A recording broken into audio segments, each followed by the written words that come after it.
6.25 전쟁이 일어난 지 71년 되는 주일입니다. 오늘 6.25 상기 주일 예배로 드립니다. 71년 전 1950년 6월 25일 새벽 북한군들은 새벽 3시에 남한을 향해서 전진해 오게 되는데, 당시 북한은 5년 동안 전쟁 준비를 한 것이죠. 그래서 소련제 최신의 탱크를 200~300대 정도, 240여 대. 그 당시 우리나라에 탱크가 한 대가 없었어요. 그러니까 3일 만에 서울이 함락을 당했는데, 이미 6.25 6월 26일 날 북한군 폭격기가 서울을 공격을 했습니다. 그러니 서울은 정말 아비규환이었죠. 그래서 이제 우리나라 역사책을 보게 되면은 안 좋은 것만 요즘은 기록을 해요. 예를 들면 6.25 전쟁 때 이승만 대통령이 잘못한 내용만 중고생한테 가르쳐주고 있습니다. 역사책에서는 대표적으로 이제 이승만 대통령이 6.25 전쟁을 막지 못했다는 것을 부각시키고, 또 우리나라 초대, 그러니까 이제 해방이 되고 우리나라가 참 혼란했거든요. 여론조사를 해보면 국민의 77% 이상이 사회주의 공산주의 국가가 세워지기를 원한다, 그렇게 답을 했어요. 왜냐하면 그럴 수밖에 없는 게, 우리나라는 전통적으로 조선시대 때 지주들이 소장료를 얼마나 많이 받았냐면 최소 50%에서 최대 80%를 받았다고 합니다. 역사책에 보면. 이거 너무한 거죠. 농사를 지었는데, 쉬운 말로 쌀을 100가마를 거뒀으면은 최대 80가마를 지주한테 주고 20가마로 살아야 되는 거니까 아주 좀 험악했죠. 일제시대 때는 법으로 소장료를 50%만 받게 했다고 합니다. 권장 사항이. 100가마를 거두면 50가마를 땅 주인한테 주고 50가마만 가지고 있는 거죠. 그런데 이제 북한에서는 46년 2월에 임시위원회를 만들면서 현수막을 걸면서 이것이 북한의 정부다 그랬어요. 46년 2월, 굉장히 중요합니다. 그리고 토지개혁법을 발표했어요. 무상몰수, 무상분배. 이거 얼마나 좋은 얘기예요. 부자들의 땅을 무상으로 다 몰수하고 가난한 사람에게 무상으로 다 나눠주겠다, 이렇게 하니까 좋아했죠. 그 해방 직후에 북한의 주요 지도자는 조만식 선생이었어요. 신망이 두텁고 인품이 훌륭하고 연륜도 있고, 그리고 북한에서 이제 사회주의, 공산주의의 이론가이고 또 신망이 두터운 사람 현준혁이라고 하는 사람이었거든요. 그 두 사람이 북한을 이끌어야 될 대표적 지도자였어요. 그런데 젊은 김일성이라고 하는 소련군 대위가 이 두 사람을 제거한 거죠. 그리고 몰수 무상분배라고 하니까 다수가 좋아했어요. 이제 나도 땅을 받는구나. 그런데 사실은 그렇지 않았잖아요. 공산당이 토지 주인이 되고 주요 간부들이, 그리고 백성들은 그냥 농장에서 강제 노역을 해야 되는 게 현실이고, 또 지금까지 전 세계에서 가장 가난하고 그런 나라죠.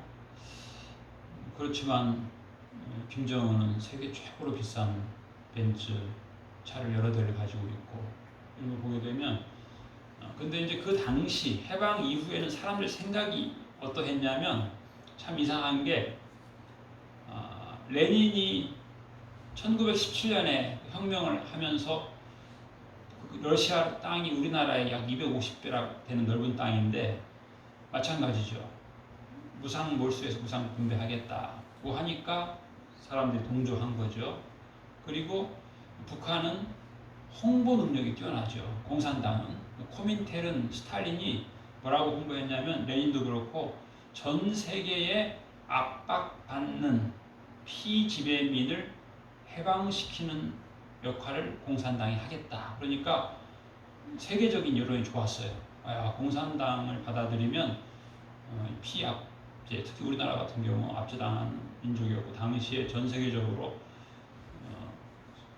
러시아 주변에 40여 개의 국가가 압제당하는 그런 입장이었으니까 그걸 다 긍정적으로 받아들일 수밖에 없었어요. 우리나라도 마찬가지로 국민의 78%는 사회주의, 공산주의가 우리가 살 길이다 생각을 했어요.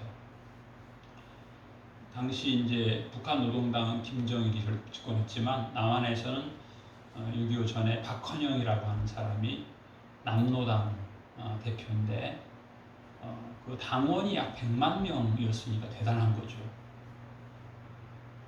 요즘 뭐 우리나라 뭐 주요 야당 여당 해도 그렇게 진성 당원이 그렇게 되기 힘든데 당원이 많다 보니까 당비가 필요한데 어려우니까 박헌영이가 당시 서울 뚝섬에 있는 조선 정판사 일제시대 때 돈을 찍는 그것을 매입을 해가지고 낮에는 그 선전벽보를 붙이러 다니고 찍어 붙이고 밤에는 12명의 핵심 요원들이 돈을 찍은 거예요. 유조지폐를 찍었죠.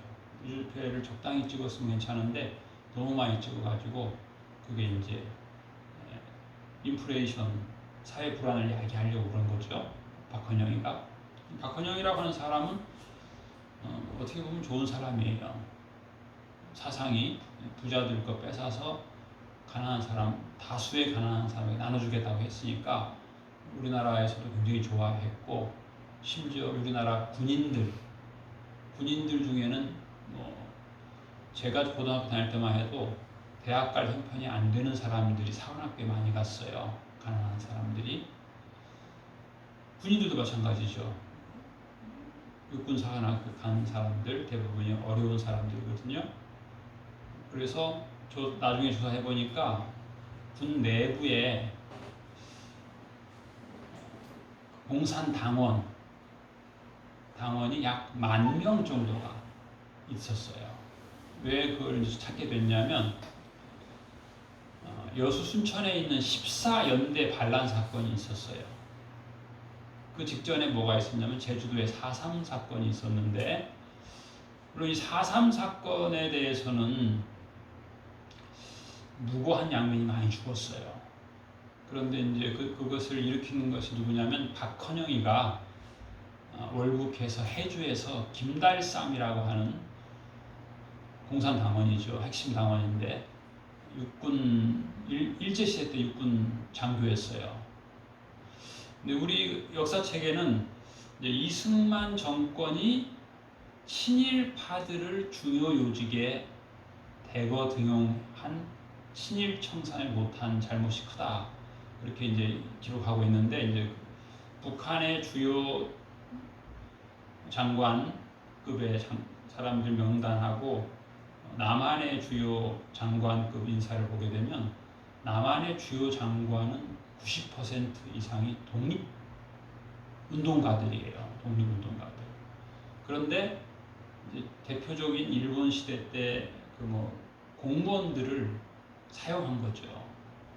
그걸 이제 잘못했다고 하는 건데 그 당시 왜냐하면 문맹률이 너무 높았어요.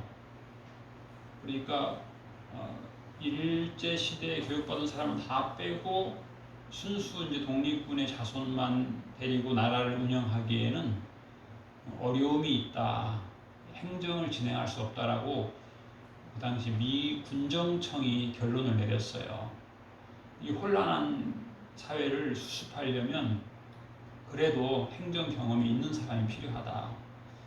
대표적으로 제가 학교 다닐 때 우리나라의 그 경제를 일으킨 경제부총리 신현확이라고 하는 분이 있었는데 이분이 이제 일본에서 교육받고 일본의 말단 공무원이었어요. 이분을 이제 이승만 대통령이 주요 공무원으로 썼다 이거죠. 그런데 이분은 그 이후에 유능한 분이니까 박정희가 또 이분을 경제부총리로 발탁을 해가지고 우리나라 그 이승만 대통령이 우리나라 젊은이들을 1956년도에 미국에 수천 명을 유학을 보냈어요. 원자력을 배우라고. 그래서 이제 우리나라가 원자력을 전 세계에 수출하는 원전 세계 6위 국가거든요. 그런 것들이 이제 명함이 있어요. 이승만, 안타까운 건 그분이 대통령에 첫 취임한 게 73세더라고요. 그러니까 어떻게 보면 좀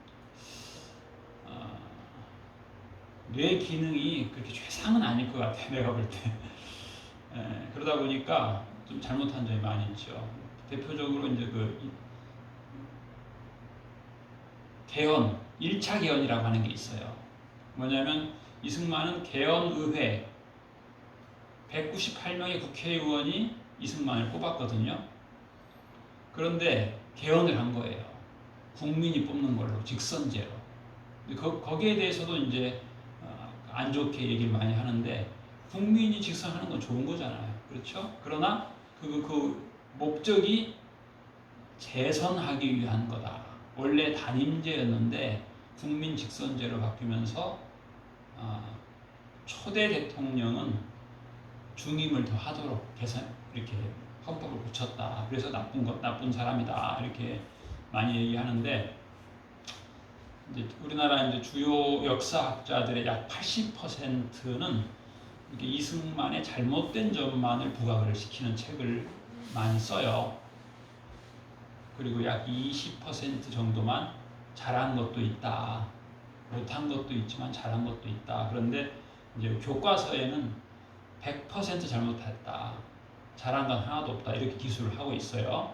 그러다 보니까 제헌절을 원래는 공휴일이었는데 없애버렸잖아요. 공휴일이 아니다.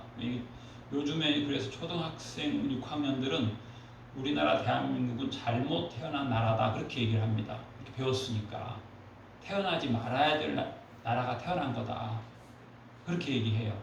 당시의 사람들은 사회주의, 공산주의 국가가 세워지기를 원했는데 이 잘못된 자유민주주의가 세워졌으니까 잘못된 거다. 이렇게까지도 얘기하는 사람이 있어요.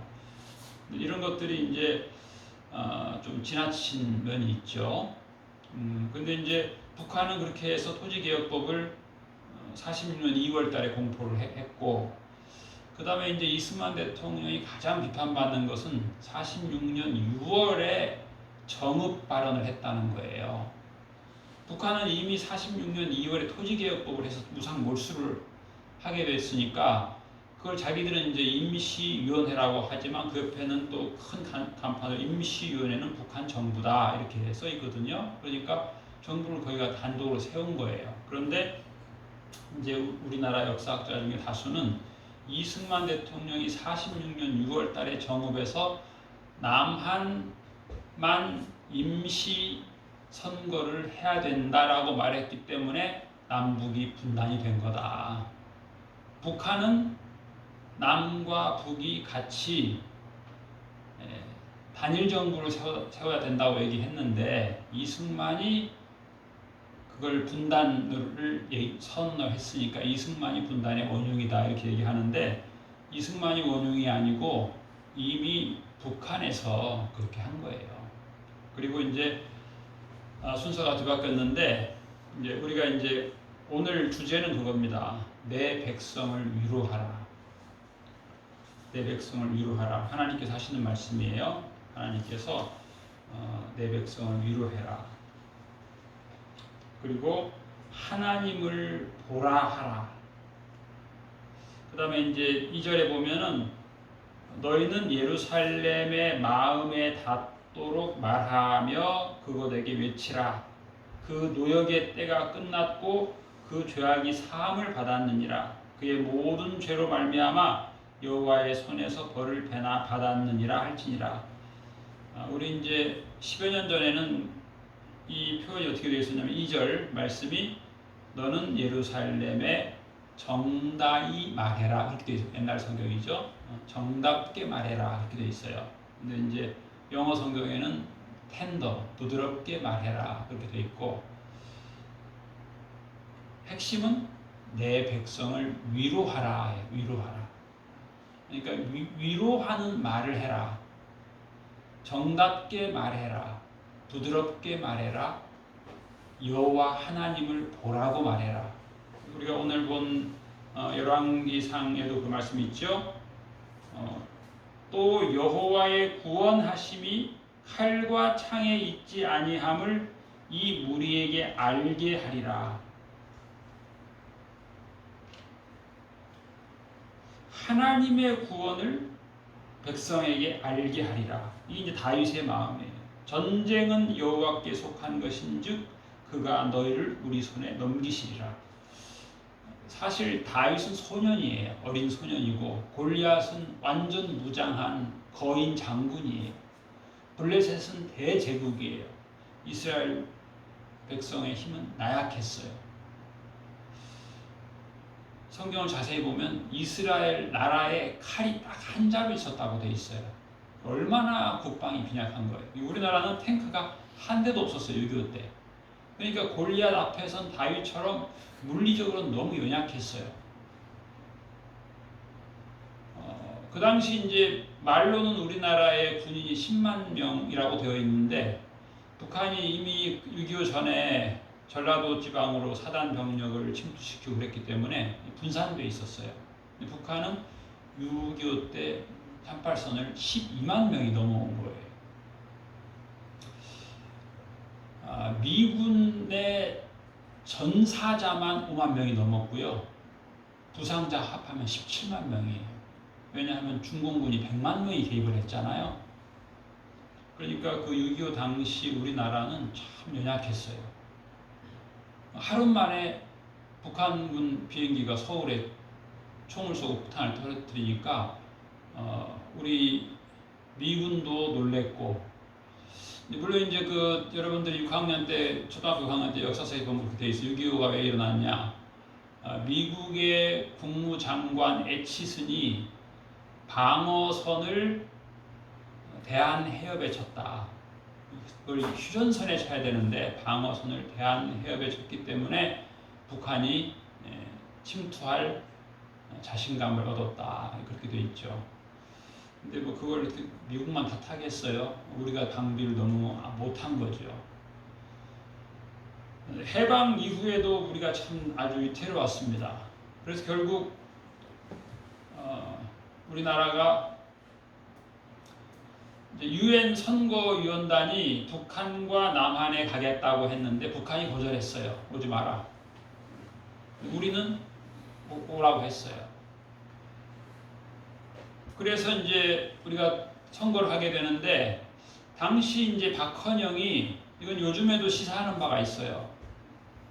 남로당 당원이 100만 명이고 위조집회 가지고 많이 일을 했으니까, 좋은 일 많이 했으니까 정식으로 후보를 냈으면 어떤 학자들은 당시 재헌국회가 198명인데 약 100명 정도를 박헌영 남로당이 차지할 수도 있었을 텐데, 그렇게 안 한 이유가 뭐냐면 북한의 지령이 선거를 방해하라고 했으니까 선거 사무실 습격하고 방화하고 이런 걸 한 거예요. 그때 했으면 박헌영이 원하는 대로 다수를 확보해서 사회주의 공산당을 남한의 정부를 세울 수 있었겠죠. 그런데 북한 지령에 의해서 그렇게 선거 사무소 습격하고 그러다 보니까 그러니까 요즘에도 마찬가지. 요즘에도 이렇게 세월이 흐르다 보면은 화염병도 던지고 데모도 하고 그러는데 원내 진입을 해야죠. 원내 진입. 선거를 통해서 그렇게 해서 표출을 해야지. 꼭 그 한 발 늦게 버스 떠난 다음에 화염병 던지고 자꾸 그러거든요. 이 효과가 없어요.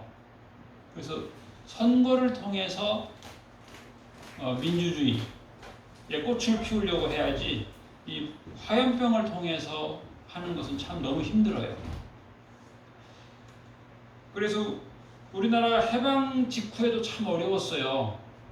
북한은 참 일목요연하게 했죠.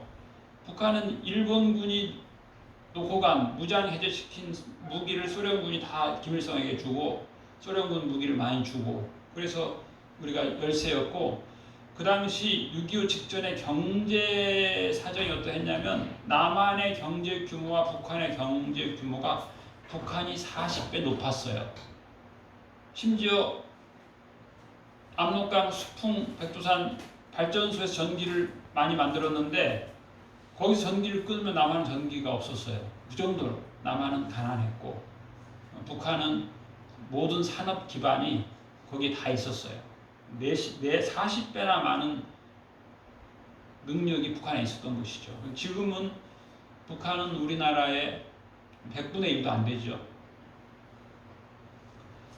게다가 이승만 토지 정책은 어떠했냐면은 매년 소산물의 30%를 나라에서 유상으로 사들였어요. 지주들에게 토지를 유상으로 사들이고 소장농이 가지고 짓는 그 땅은 유상으로 사들이고 해마다 소출의 30%를 5년 동안 나라에 내면 그 땅이 자기거 되는 거예요. 이거 참 좋은 거잖아요. 어차피 소장료 50%인데 그 평생 이고 내 땅이 안 생기는 건데 나라에서 그걸 사고 해마다 인플레이션이 되는 마당에 5년만 50% 내던 수장료가 아니고 30%만 5년 내면 그 땅이 자기 땅이 되니까 그래서 이승만 정부를 통해서 당시에 원래는 그 전에는 90%가 소장농이었고 그랬는데 이제 그 토지 개혁을 통해서 우리 농민의 92% 이상이 자기 토지를 갖게 됐어요. 그리고 이승만 정부 이전에는 그 초기에는 교육기관에 들어가는 이 학령기 학생들 중에 약 14%만 요즘 말하는 초등학교에 들어갈 수 있었는데 이승만 대통령이 의무교육을 실시해가지고 92%가 교육을 받을 수 있도록 했고 이런 좋은 일도 많이 했는데 그 말년에 그 인재를 잘못 등용했죠. 이 간신배들을 많이 등용해가지고 독재를 하는 바람에 그가 잘했던 것이 많은데 젊었을 때 감옥에도 가고 또 미국에서 많이 돌아다니면서 그 독립자금을 거두어가지고 김구 상해 임시정부에 돈을 많이 보내서 얼마나 많이 보냈던지 그 해방되기 직전에는 그 이동영 의장이 이 이승만을 대통령으로 추대해가지고 임시정부에 정 대통령으로 표현하면 초대 대통령이 된 거예요. 이승만이. 그러니까 우리나라의 정통성이 있는 건데 이제 사람들은 이제 김구가 돼야 되는데 이승만이 됐다. 뭐 그렇게 해서 불평하는 분도 많이 있는데 상황이 그렇게 어려웠어요. 우리나라가 너무 전 세계 가장 가난한 나라였어요. 다행히 하나님이 이승만을 미국의 유명한 프린스턴 대학에서 박사 공부를 시켜가지고 거기서 박사 공부하면서 그게 사귄 사람들이 미국의 정치계의 주요 지도자였어요. 이분들이 많이 도와준 거죠. 게다가 6.25 때 67개국이 우리나라에 참전을 하게 되는데 유엔군이 거기에 결정적인 역할을 한 것도 어떻게 보면 이승만 대통령이에요. 왜냐하면 대통령이 그 당시에 파리 유엔 회의에 46년 8.15 때 대통령이 된 이후에 12월 12일에 유엔이 끝나게 되는데 소련의 그 유엔 대사가 계속 방해를 했어요. 말리크 비신스키라고 하는 사람이 이제 우리나라도 국회에서 이제 필리버스터라 그래가지고 5시간 동안 해가지고 표결을 못하게 하는 일을 더불어민주당이 아주 잘하잖아요. 과거에 그런 일을 했었는데 이 소련 사람이 한국 국가 승인 그때 이제 이승만 대통령이 우리나라가 너무 어려우니까 장면 박사가 독실한 가톨릭 신자니까 장면 박사를 비롯해서 모윤숙 여사를 이제 비롯해서 거기 유엔에 위원을 파견했어요. 나라를 승인해달라고. 근데 소련이 승인 안 하니까 동독, 폴란드가 같이 승인 안 해주는 거죠. 투표를 다행히 이 사람이 하다가 목이 아프다고 나간 거예요. 2시간을 자기가 끌고 그 뒤에 동독에서 2시간, 폴란드에서 2시간 하기로 했는데 이 사람이 목이 아파가지고 나가고 또 이제 동독 대표하고 폴란드 대표는 이 사람이 2시간 끌을 테니까 그 뒤에 가려고 밖에 나가서 사 마시고 있었는데 그 사이에 이제 목이 아프다고 병원 간 사이에 이제 의장이 물은 거죠. 이제 반대 의견이 또 있습니까? 표결합시다.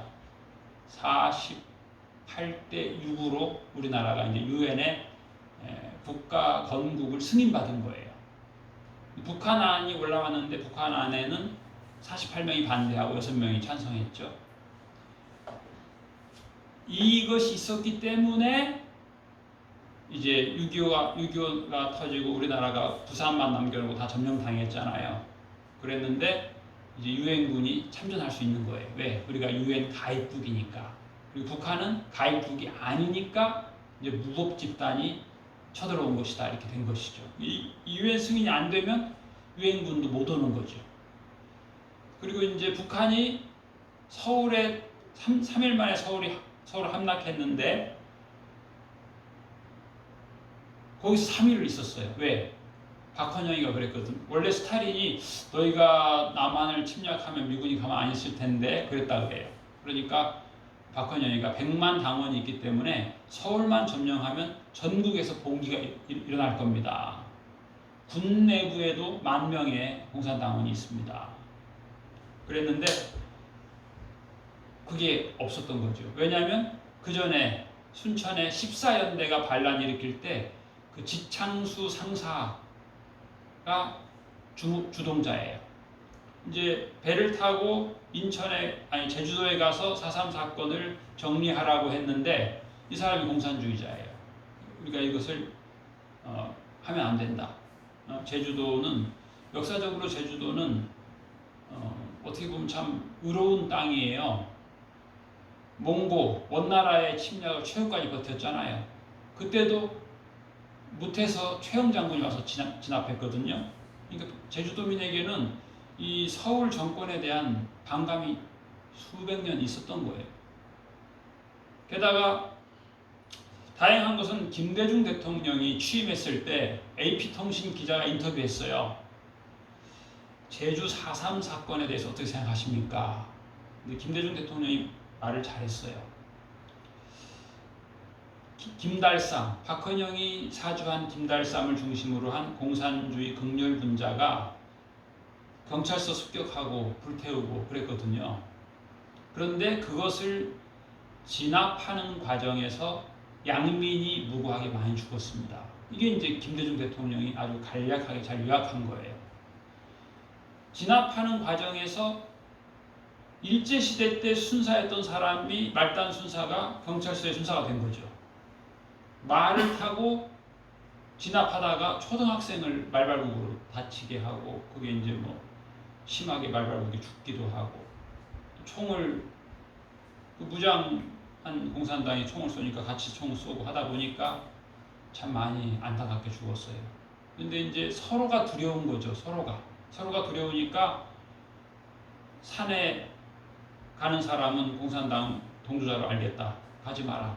했는데 산에 공산당 남편이 먹을 거 달라고 하니까 아내가 갖다 줄 수밖에 없잖아요. 총 쏘고 양민을 총 쐈다. 이렇게 하다 보니까 뭐 내 아버지가 어쨌든 간에 공산주의 혁명을 위해서 산에 숨었는데 아들이 어떻게 안 갖다 줄 수가 있냐. 그럼 그 아들도 쏘고 이러다 보니까 참 이 민족이 참 슬프게 됐어요. 위로가 필요한 거죠. 위로가 필요해요. 그때 그 뚝섬의 정판사에서 그 유주집회를 찍는 그 핵심 위원장이 누구였냐면은 지금 현재 우리나라 국정원 박지원 원장의 할아버지예요. 그런 면에서는 우리 민족이 어떻게 보면 참 넓은 거죠. 박지원의 삼촌은 빨치산으로 지리산 피악골에서 국군하고 전투하다가 전사했어요. 또 박지원의 또 한 삼촌은 그 섬에서 너무 공산당 인민위원장을 하면서 사람들을 힘들게 하니까 이제 북한군이 도망갈 때 그 동네 사람들이 모여서 돌 던져 죽여버렸어요. 그러니 박지원은 불쌍한 사람이에요. 살 수가 없어요. 자기의 주요 그 인척들이 다 이렇게 인민위원장 하다가 비참하게 죽으니까 이 사람이 젊었을 때 뉴욕에 가서 돈을 많이 벌어가지고 김대중 선생이 야당 지도자일 때 극진하게 모신 거예요. 그래서 김대중 대통령이 이 사람을 비서실장으로 임명하고 또 북한하고 회담하고 북한의 자금도 지원하고 어떤 면에서는 민족을 위해서 좋은 일을 많이 했지만 그 많은 자금을 북한에다가 갖다 줬다 그래가지고 이분이 감옥살이 했잖아요. 북한 같으면 반동분자를 시켜서 아오지 탄광 행위인데 우리나라는 좋은 나라잖아요. 연좌제가 없으니까 그렇게 공산주의 인민위원장에 족하지만은 대통령 비서실장으로도 일하고 국정원장으로도 일하고 어떻게 보면 뭐 하나님의 위로하심이다 저는 생각합니다. 근데 우리나라가 지금은 참 편안한 나라가 되었죠. 어떻게 보면 그때에 비하면. 근데 이제 그때 나라에서 국가보안법을 만들었어요. 왜냐하면 순천에 있는 14연대가 제주도에 가서 치안을 유지하라고 했는데 이 지창수 공산당원 상사가 장교들을 설득한 거예요. 지금 이 정부가 문제가 있다. 우리는 사회주의 공산주의를 해야 되는데 이승만이가 미국 앞잡이가 돼가지고 이러니까 우리가 진압하러 가지 말자 하는데 대다수 장교가 거부하니까 그들을 다 쏴 죽였어요. 그리고 이제 그걸 이제 여순 반란이라고 하는데 그런 용어는 잘못된 용어죠. 14연대 반란 사건이죠. 그래서 군 내부가 이렇게 공산당하게 돼 있느냐 해가지고 수사를 했더니 당시 소령 한 사람이 이제 우리나라의 공상 국방부 내의 조직책이에요. 그래서 수사를 해서 그 사람이 바로 박정희예요. 박정희 소령이 사형 판결을 받게 돼요. 5,000명은 군인 5,000명은 월북해서 도망가 버리고 5,000명은 다 잡혔어요. 많은 사람이 사형을 받게 되는데 송효찬 장군이 박정희 아까운 사람이다. 유능한 사람인데 너 자수하고 광명 찾자고 하니까 박정희가 가지고 있던 주요 군내 200명 명단을 제출하고 사면을 받아요.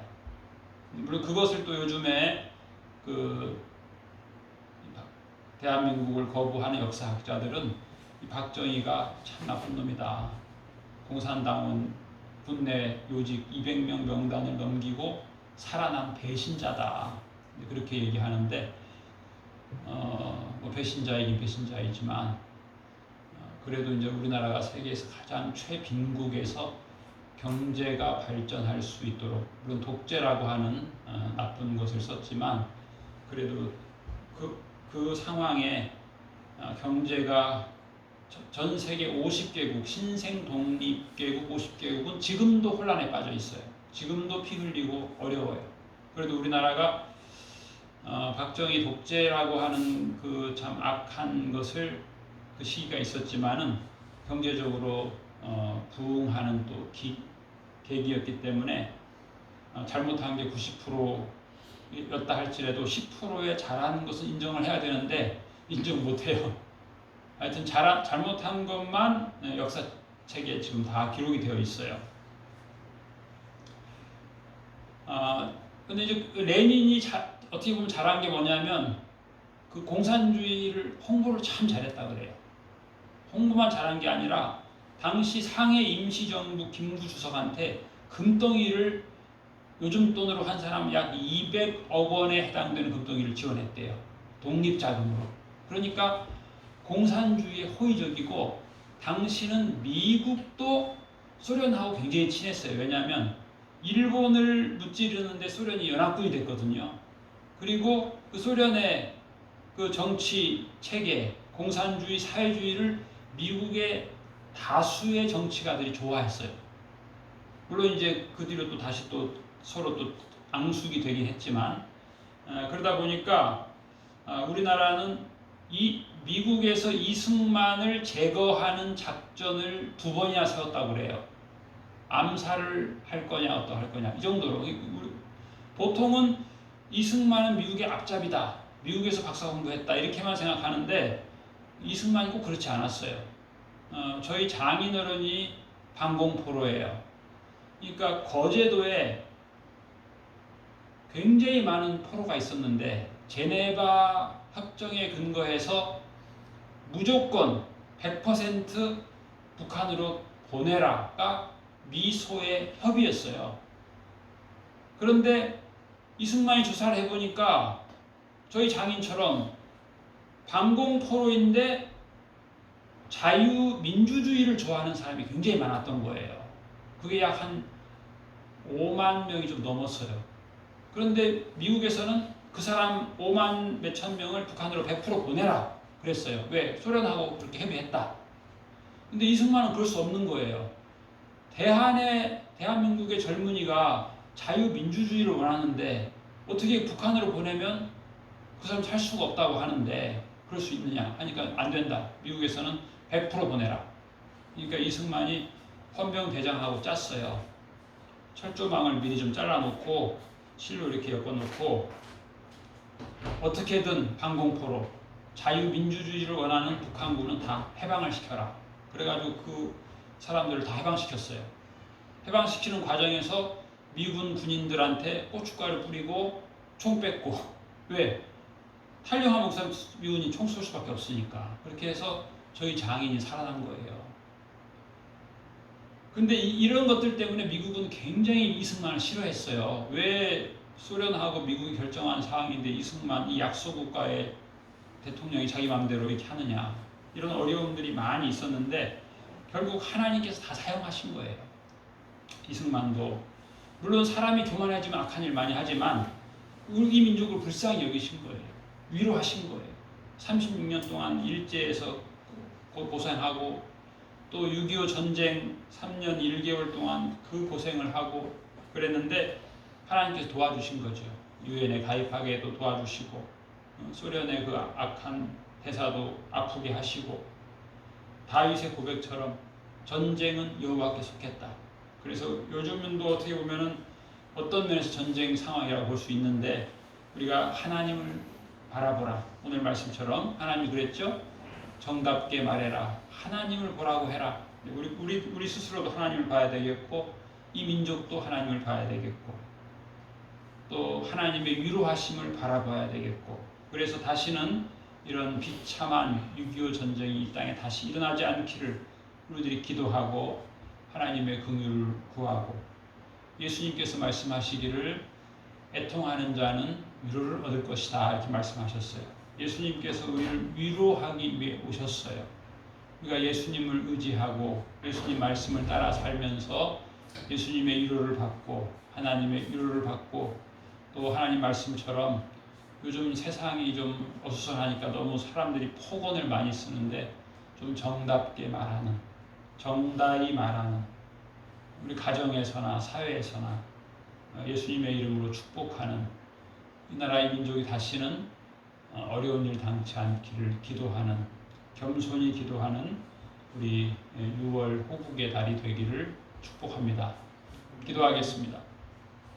하나님 아버지, 이 나라의 민족 6.25를 통해서 국토가 참 피바다로 어려움에 처했지만 불쌍히 여겨주시고 이 나라를 회복시켜 주시고 평화의 때를 주심을 감사드립니다.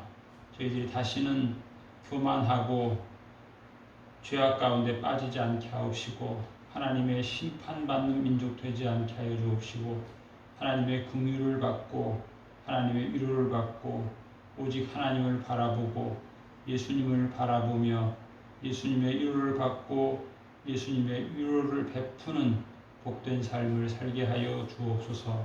감사드리며 예수님 이름으로 기도하옵나이다. 아멘.